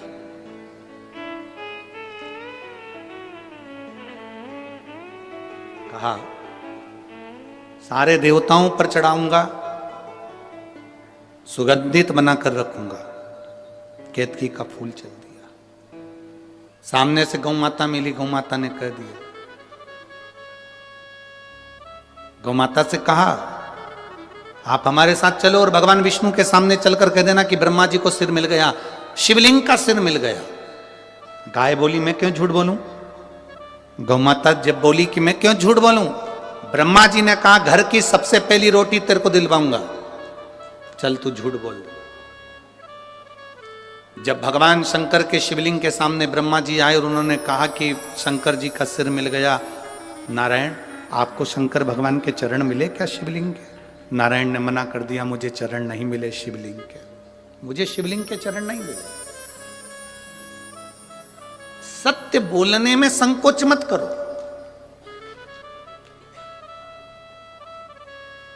अभी सत्य नहीं बोलोगे तो मरने के बाद लोग बोलेंगे राम नाम, अरे बोलो तो जम के, सत्य है। मखाना, फूल, पैसा पॉलीथिन में मिला के तुम्हारी छाती पर फेंकेंगे और अर्थी पर बंधे रहोगे और लोग पीछे से चिल्ला रहे होंगे राम नाम सत्य। मखाना इसलिए फेंका जाता है कि घर फूला हुआ छोड़कर गया है, फूल इसलिए फेंका जाता है कि श्रद्धांजलि का भाव है, पैसा इसलिए फेंकते हैं मुर्दे के ऊपर कि पूरी जिंदगी जोड़ जोड़ के मर गए, अब तेरे बाप में दम हो तो उठा के बता दे। पैसा उसकी छाती पर पड़ा है, 1 रुपया उसकी छाती पर पड़ा है और वो कल्ला की कल्ला पड़ा है, उठा नहीं सकता। सवेरे 9 बजे से दुकान दुकान दुकान दुकान दुकान, रात के 10 बजे तक दुकान दुकान दुकान। भगवान ने भी दिए थे दुकान दुकान दुकान। उस दुकान में ग्राहक आ रहे थे और उस दुकान में भगवान आ रहा था। 7 दिन की शिव पुराण की कथा पत्नी ने भी अपने पति से कह दिया, देखो जी खूब कमाओ मना नहीं है, पूरी जिंदगी कमाओ मना नहीं है, कमाओगे बच्चों के लिए छोड़कर जाओगे, पर 7 दिन की शिव पुराण अपने भटिंडा में हो रही है, इसकी कमाई अपने को करना है भगवान के भजन की। जो दुकान पर बैठकर कमाया वो भूमि पर छूट जाएगा, जो यहां बैठकर कमाया वो अंत समय तक जाएगा। और अंत समय प्रभु बोलो बोलो,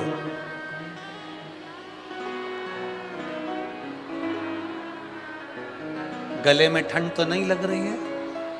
हाँ ठीक है। अंत समय प्रभु आना पड़ेगा, वचन दिया तो निभा,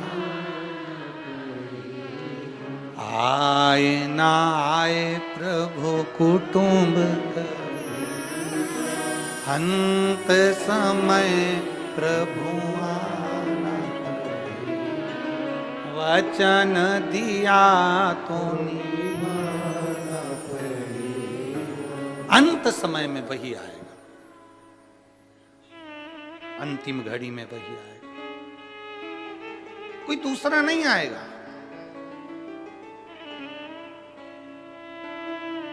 झूठ कह दिया, झूठ। ब्रह्मा जी कहते हैं कि मैंने भगवान शंकर के शिवलिंग का सिर देखा। भगवान नारायण से पूछा आपने चरण देखा है क्या? भगवान नारायण ने कहा मुझे चरण नहीं मिला, शिवलिंग का चरण कहां मिलेगा, मैंने नहीं देखा। एक बार सत्य बोला, शंकर भगवान के शिवलिंग में से आकाशवाणी हो गई है, विष्णु है नारायण तुमने सत्य बोला, आज से पृथ्वी पर तुम सत्य नारायण भगवान बनकर पूजाओगे, तुम्हारी पूजन होगी सत्य नारायण के रूप।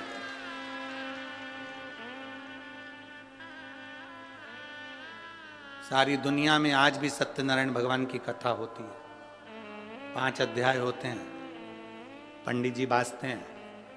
पंडित जी आपसे हमेशा कहते हैं ब्राह्मण ने सत्यनारायण जी की कथा सुनी, कथा कराई, बोलो सही है कि गलत है? लक्कड़हारे ने कथा सुनी, कथा कराई, बोलो सही है कि गलत है? राजा ने सत्यनारायण की कथा सुनी, कथा कराई, बणिये ने कथा सुनी, कथा कराई, पर उन्होंने एक बार भी ये नहीं बताया कि कथा कौन सी थी जो कराई थी, बाची थी और सुनी थी। वो कथा कौन सी थी? सत्यनारायण भगवान की कथा, असली कथा कौन सी है? ये तो 5 अध्याय में ये कहा गया कि उन्होंने सत्यनारायण जी की कथा करी और उन्होंने सुनी तो कौन सी सुनी? लक्कड़हारे ने कथा सुनी, कौन सी सुनी? बनिया ने कथा सुनी, कौन सी सुनी? 5 अध्याय में केवल कथा सुनी ये बताया गया, पूजन करी ये बताया गया, पर कथा कौन सी थी? स्कंद पुराण में वर्णन किया गया कि सत्यनारायण की कथा ये है कि शंकर भगवान के शिवलिंग के चरण भगवान विष्णु को नहीं मिले थे और उन्होंने सत्य कह दिया था। तब भगवान शंकर प्रकट होकर उनको कह दिए थे, आज से तुम सत्यनारायण के रूप में पूजाओगे और तुम्हारी पूजन होगी, तुम सत्यनारायण बन जाओगे। ये सत्य है।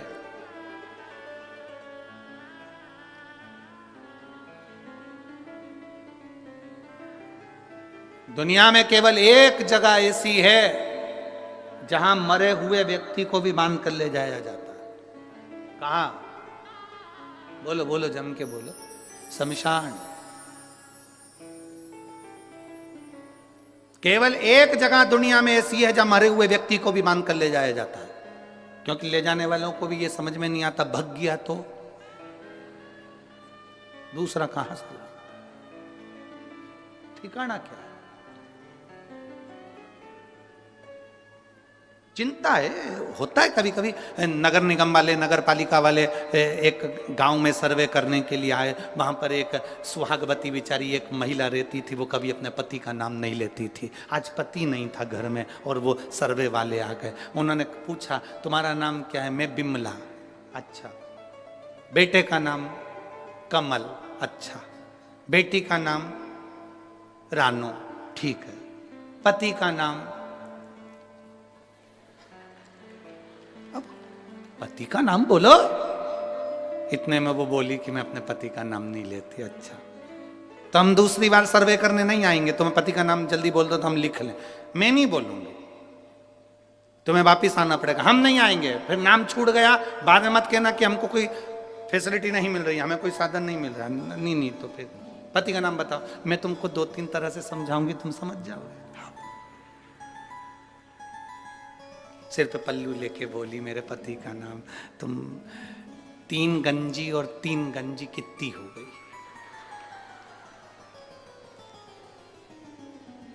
अरे बोलो तो, 3 गंजी और 3 गंजी कितनी हुई? 6 गंजी। बस मेरे पति का नाम यही है। सर्वे वाले, छगन जी। हाँ, छगन जी। 3 गंजी और 3 गंजी, 6 गंजी। सर्वे वालों ने कहा, धन्यवाद देवी, चरण कहाँ है तुम्हारा? धन्यवाद। समझ में?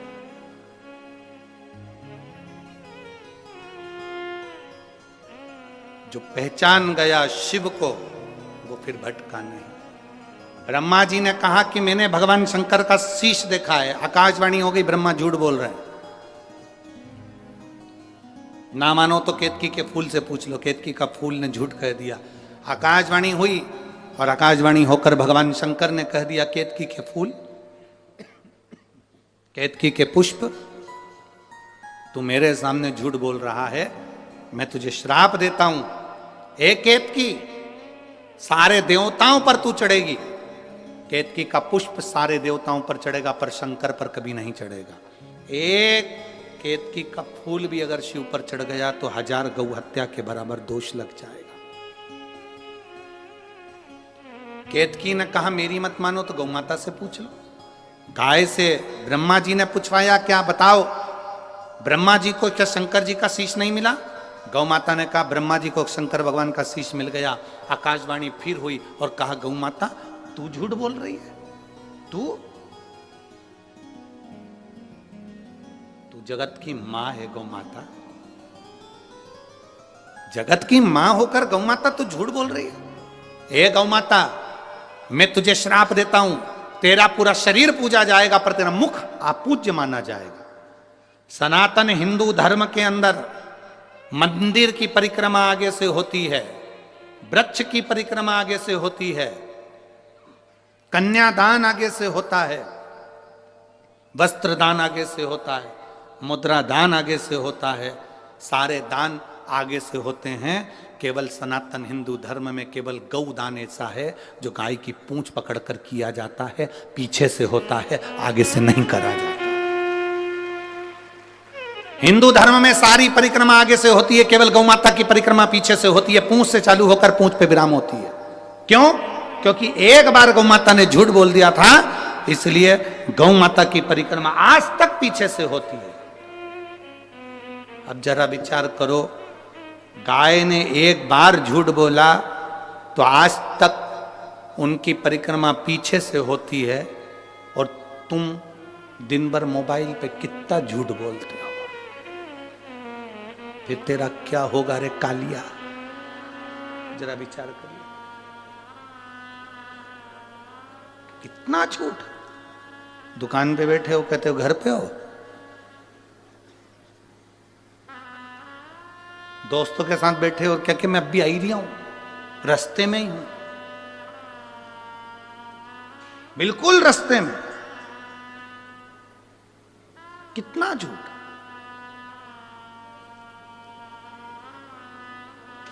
भगवान के पास में भी सूचना पहुंची थी, और भगवान के पास में जाकर देवताओं ने कहा, इतनी शिव पुराण की कथा हो रही है, लाखों लाखों लोग कथा सुन रहे हैं, सब मरने के बाद वैकुंठ जाएंगे, वैकुंठ भरा जाएगा, नरक कौन जाएगा? यमराज ने कहा, चिंता मत करो, पृथ्वी पर एक व्यक्ति की बुद्धि फेर दी है, उसने एक यंत्र का निर्माण कर दिया है जिसका नाम मोबाइल है। व्यक्ति कितनी भी कथा सुन लेगा, दिन भर में 4-6 बार झूठ बोलेगा, नरक चले जाएगा। Direct department change, direct. एक झूठ व्यक्ति की जिंदगी को नरक में पहुंचा देता है, एक झूठ। इसीलिए मरने वाले के पीछे पीछे चलते हुए चिल्लाते हैं, राम नाम सत्य है। कुछ लोग चिल्लाते हैं जो 4-6 अर्थी के पास चल रहे होते हैं, बाकी के तो बात करते हुए जाते हैं, फसल बिगड़ गई, अब की बार गेहूं अच्छा नहीं आया, मरने वाला मर गया, चिल्लाने वाले चिल्ला रहे हैं, ये बात करते हुए जा रहा है, उसमें भी 2-4 तो मलते ही मलते जा रहे हैं।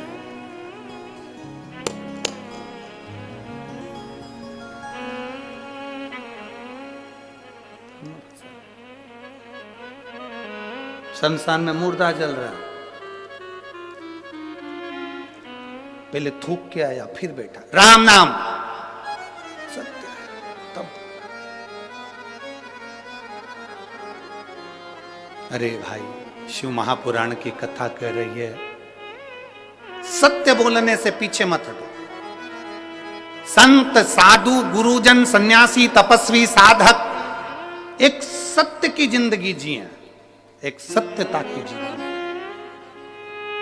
आज हम सब सत्य से दूर हो गए, सत्य से।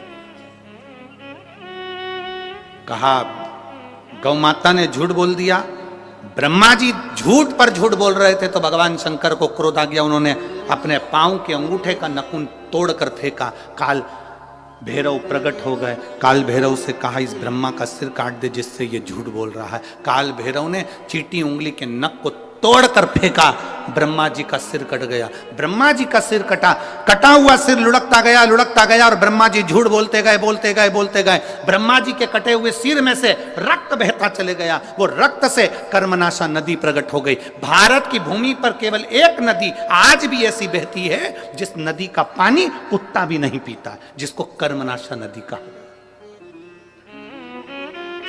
केवल भारत की भूमि पर एक नदी ऐसी है जिसका पानी पक्षी भी नहीं पीता, कुत्ता भी नहीं पीता। उस कर्मनाशा नदी का जल जिसके शरीर पर छींटा भी पड़ जाता है तो उसकी 71 पीढ़ी में किसी ने दान करा होता है, पुण्य करा होता है, कथा सुनी होती है, भजन करा होता है, व्रत करा होता है, उद्यापन करा होता है, कन्यादान करा होता है, गौदान करा होता है, वो 71 पीढ़ी का पुण्य समाप्त हो जाता है। वो कर्मनाशा आज भी उत्तर प्रदेश में बह रही है, आज भी कर्मनाशा।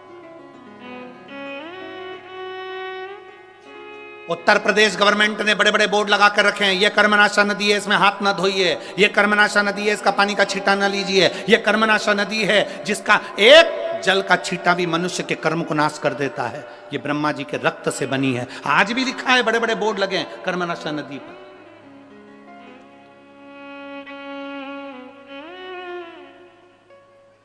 कई किलोमीटर दूर तक वो नदी बहती है, दोनों पाटों पर कोई नहीं रहता आज भी।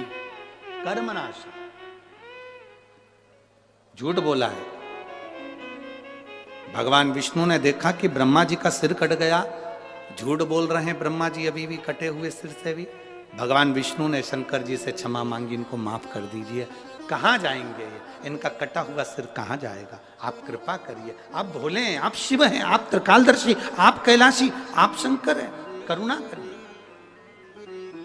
दया करिए। भगवान शिव ने कहा, सुनो नारायण, आपके कहने पर मैं ब्रह्मा जी के कटे हुए सिर को वर देता हूं, यह बड़ का वृक्ष बन जाएगा, बट वृक्ष बन जाएगा। इस बट वृक्ष के नीचे मैं स्वयं विराजमान होऊंगा और मेरा नाम बटकेश्वर महादेव कहलाएगा। मैं स्वयं बैठूंगा बटकेश्वर महादेव के रूप में विराजित। सनातन धर्म के अंतर्गत आज भी बटकेश्वर महादेव बड़ के पेड़ के नीचे शंकर का यदि शिवलिंग होता है और उसका यदि हम एक बार भी अपने जीवन में एक लोटा जल बड़ के पेड़ के नीचे के शिवलिंग को चढ़ा देते हैं तो उसका फल जरूर मिलता है, बहुत मिलता। आप लोगों ने कथा सुनी होगी राजा दशरथ जी की। दशरथ जी पूर्व जन्म में एक ब्राह्मण थे जिनका नाम था हर ब्राह्मण। क्या नाम था, जम के बोलो जरा, हर ब्राह्मण। दशरथ जी पूर्व समय में ब्राह्मण थे जिनका नाम था हर ब्राह्मण। इनका नियम था शिव जी के मंदिर में जाकर 108 बेलपत्र शंकर भगवान को समर्पित करते थे और 108 बेलपत्र चढ़ाने का इनका नियम दूसरा था। 107 बेलपत्र तो ये शिवलिंग पर चढ़ाते थे और एक बेलपत्र उठाकर ये अशोक सुंदरी वाली जगह पर चढ़ा देते थे। तो कितनी हो गई कुल मिला के 108। प्रतिदिन का नियम था इनका, प्रतिदिन। और यदि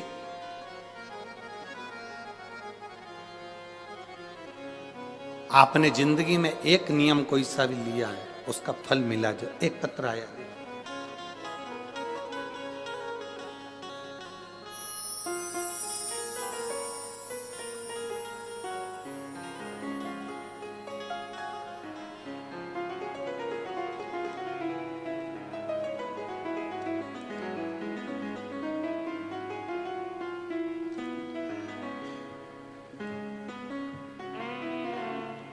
मेरा नाम नीलम है और मेरे पति का नाम रविंद्र कुमार है। मैं हरियाणा के सरस्वती नगर की निवासी हूँ। मेरा फ़ोन नंबर ये है। धन्यवाद। कहीं बैठी हो तो हाथ हिला सकती है। आप ही हैं, एक बार वापिस हाथ हिलाओ। श्री शिवाय नमस्तुभ्यम। मेरा नाम नीलम है और मेरे पति का नाम रविंद्र कुमार है। आए हैं पति, साथ में आए हैं क्या? हाथ हिलाओ। आंखों की रोशनी वापस आ गई आपकी? ठीक है, दिख रहा है सब? हाथ हिलाओ वापस। श्री शिवाय नमस्तुभ्यम। मेरा नाम नीलम है और मेरे पति का नाम रविंद्र कुमार है। मैं हरियाणा के सरस्वती नगर की रहने वाली हूं। मैं बाबा का क्या वर्णन करूं गुरुदेव। बाबा की कृपा से मैं ही कथा के पंडाल में पहुंची हूं। गुरुजी, मेरे पति की दोनों आंखें बीपी की वजह से चली गई थी। आंखों की रोशनी पूरी चली गई थी, दिखना बंद हो गया था। डॉक्टरों से जांच करवाई तो उन्होंने कहा था कि इंजेक्शन हर महीने लगेगा और वो इंजेक्शन लगने के बाद उसकी जब सूजन उतरेगी तब आंखों की रोशनी वापिस आने आ सकती है। पक्का नहीं कहा था उन्होंने कि इनकी रोशनी वापिस आ जाएगी, पर इंजेक्शन लगेगा तो रोशनी आ सकती है सूजन कम होने पर। इतना धन हमारे पास में नहीं गुरुदेव, हर महीने इंजेक्शन लगवाएं और आंखों की रोशनी के लिए हम कहां से धन लाएं। ऑपरेशन करने का बोला, जब इंजेक्शन लगेगा, आंख की रोशनी कम हो जाएगी। कुछ महीने तक लगातार इंजेक्शन लगकर आंख की रोशनी लाने के लिए सूजन जब कम होगी, कम होने के बाद में इनका ऑपरेशन होगा और ऑपरेशन करने के बाद इनकी रोशनी वापिस आ सकती है। कई जगह दिखाया, सभी यही बोल रहे थे डॉक्टरों कि इनके एक इंजेक्शन लगेगा, सूजन उतरेगी, फिर ऑपरेशन होगा, इसके बाद में रोशनी आएगी। बाबा ऑपरेशन के लिए पैसा कहाँ से लाते, इतना धन नहीं था। तब हरिद्वार की कथा पंडाल में बैठकर श्रवण करिए। और आपने उस समय पर रात्रि के 9:15 वाला एक उपाय बताया था, जिसमें शंकर जी की पूजन करना थी। वो पूजन करना प्रारंभ करा, उसका जल इनकी आंखों पर लगाना प्रारंभ करा। हम लोग सीहोर गए, वहाँ से रुद्राक्ष लेकर आए, उसको तांबे के कलश में गलाकर शिव जी को चढ़ाकर वो पानी इनको पिलाना प्रारंभ करा। गुरुदेव, हम दूसरी बार फिर डॉक्टर के पास इनको लेकर गए और डॉक्टर से कहा कि हमारे पास में इतना पैसा नहीं है, कोई दवाई हो तो दे दो। डॉक्टर ने कहा कोई दवाई नहीं, इंजेक्शन से ही काम होगा। और इंजेक्शन महंगा था गुरुदेव। हम वापिस आ गए, धीरे धीरे रुद्राक्ष का जल उनकी आंखों में लगाते, आचमन कराते और शिवजी पे चढ़ी हुई बेलपत्र देना प्रारंभ करा। बाबा का मैं क्या गुणगान करूं गुरुदेव, एक भी ऑपरेशन की जरूरत नहीं पड़ी, एक भी इंजेक्शन की जरूरत नहीं पड़ी और मेरे पति की आंखें वापिस आ गई। मैं बाबा को यहाँ नमन करने के लिए आई। एक बार वापिस आते ला दो। हर हर महादेव। बैठिए। श्री शिवाय नमस्तुभ्यम। शिव तत्व है ये, अवघड़ी है शंकर। महाराज, तेरी कृपा बिना न हिले एक भी अणु, लेते हैं श्वास तेरी कृपा से तनु तनु। हे गंगाधार मुक्ति द्वार ओंकार तू, भोले ओंकार तू। आयो शरण तिहारी शंभु तार। बखान क्या करूं मैं राखों के ढेर का, चपटी भभूत में खजाना कुबेर का। हे गंगाधार मुक्ति द्वार ओंकार, भोले आयो शरण तिहार शंभु तार।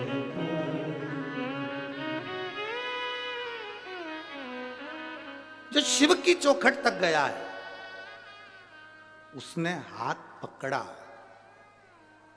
आप आए जरूर हो, बहुत दूर दूर से आए हो आप लोग शिव महापुराण की कथा में, बहुत बहुत दूर से।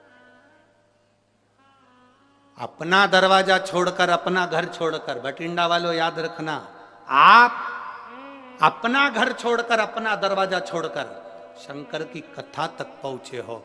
वो कैलाश छोड़कर तेरी दुख की घड़ी में तेरे दरवाजे पहुंचेगा।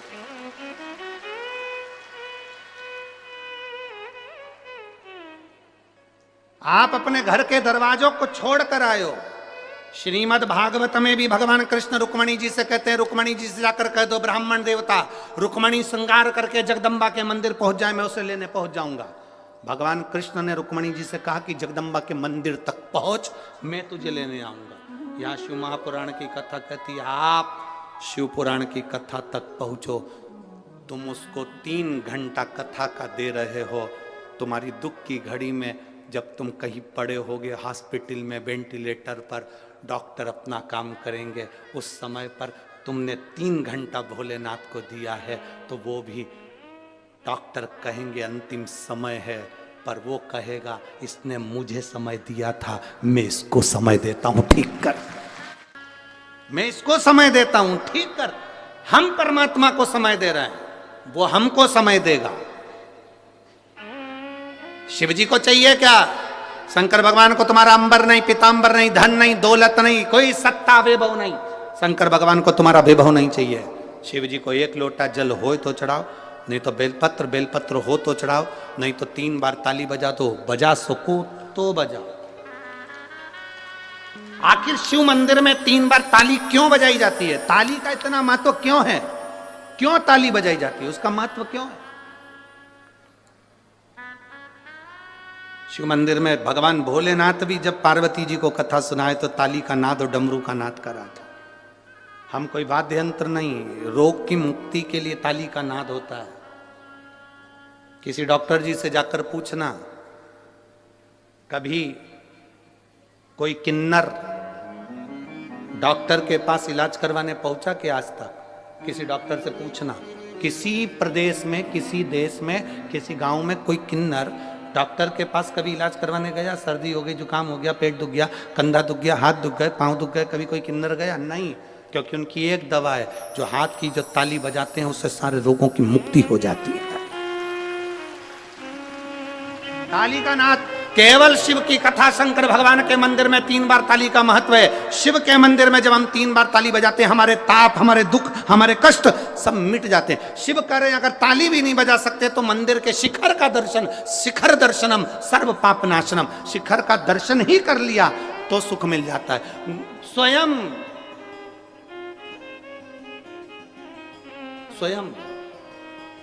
गुरु नानक देव जी से बाले ने पूछ लिया था।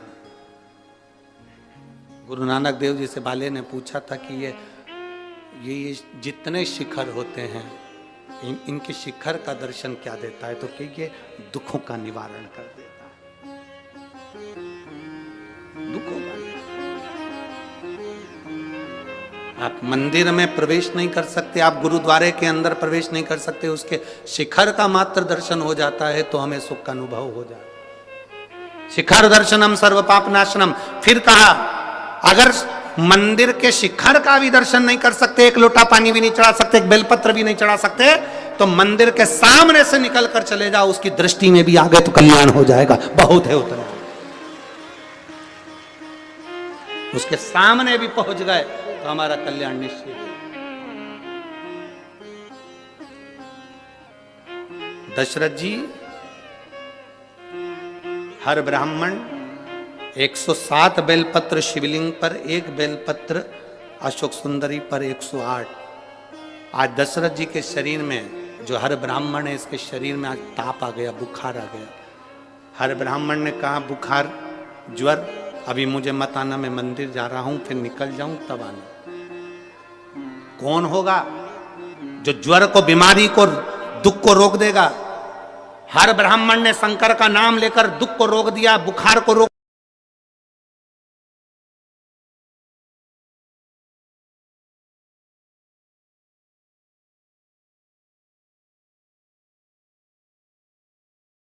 हर ब्राह्मण ने जैसे ही सुना स्त्री के रोने की आवाज तो चिल्लाकर पूछा कौन है? दीवाल के पीछे कौन है? ये दीवाल के पीछे कौन है? कौन? स्त्री रोते रोते बोली, मैं एक प्रेत, एक राक्षस, एक असुर हूं। अपने पति को, माता पिता को, परिवारजन को अपशब्द कहती थी। जो जल शिवजी के मंदिर में जाता था, उस जल के पात्र को मैं झूठा करके पटक देती थी। इसलिए प्रेत योनि में पड़ गई हूं, मुझे मुक्त करिए। मुझे मुक्त? हाँ। हमने एक बात आप लोगों को पहले कथा में कही थी, आपके स्मरण में होगा। हमेशा कहते हैं 1 लोटा जल महादेव को चढ़ाओ। हमने कथाओं में कई बार कहा कभी कभी 2 लोटा जल भी महादेव को चढ़ाओ। किस लिए? 1 लोटा जल तुम्हारे लिए और 1 लोटा जल जो बॉर्डर पर हमारे भारत के सैनिक खड़े हैं उनकी रक्षा के लिए।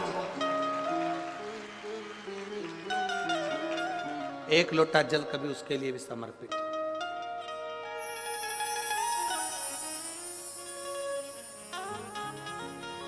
पूछा हर ब्राह्मण ने, तुम कौन? मैं प्रेत, मैं प्रेत।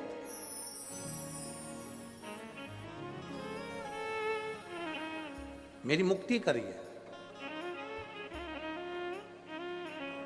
हर ब्राह्मण ने कहा, जो मैं शंकर भगवान को 108 बेलपत्र चढ़ाता हूं, उसमें से एक बेलपत्र का फल आज तुझे देता हूं। और एक बेलपत्र का जो फल दिया वो प्रेत योनि से छूट गई। हर ब्राह्मण के चरणों में पड़कर बोली, तुमने मुझे प्रेत योनि से मुक्त करा। शिव को 108 बेलपत्र रोज चढ़ाए हैं। तुम अगला जन्म तुम्हारा राजा दशरथ के रूप में होगा और तुम्हारे घर में स्वयं राम तुम्हारी गोद में खेलेंगे, स्वयं राम।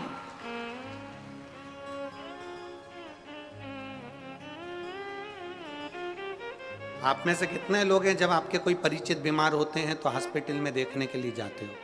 जाते हो सब लोग? जम के तो बोलो जरा, जाते हो?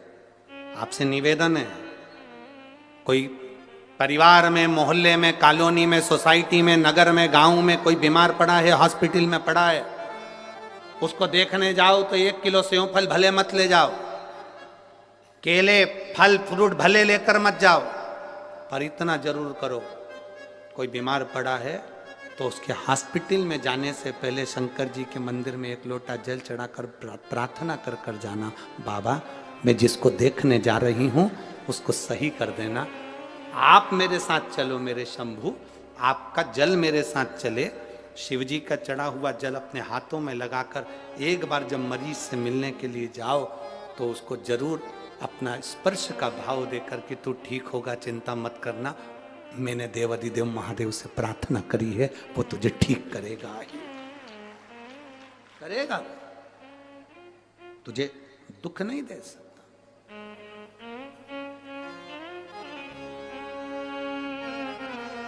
आप प्रार्थना करो उससे,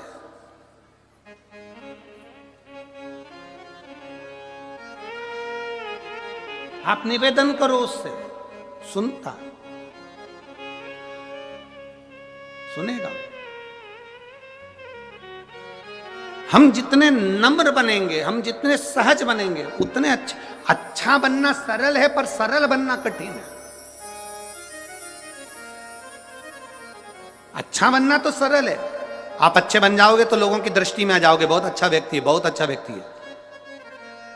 अच्छे व्यक्ति लोगों की निगाह में रहते हैं, बोलो सही है कि गलत है? अच्छे व्यक्ति लोगों की निगाह में रहते हैं, पर जो बिल्कुल सरल हो जाता है, एकदम सहज हो जाता है, वो निगाहों में नहीं दिल में रहता है, दिल पे, हृदय में रहता है, मन में रहता है। और मेरे भोले तेरा सहारा है, मेरे भोले तेरा सहारा है, मेरी नैया का तू किनारा है, मेरी नैया का तू किनारा। अच्छे व्यक्ति, अच्छा बनना सरल है पर सरल बनना कठिन है। अच्छे व्यक्ति लोगों की निगाह में रहते हैं, दृष्टि में रहते हैं, अच्छा है, बहुत अच्छा है, बहुत अच्छा है। अच्छा नेत्रों में रहता है पर सरल व्यक्ति दिल में रहता है। सरल होना कठिन है।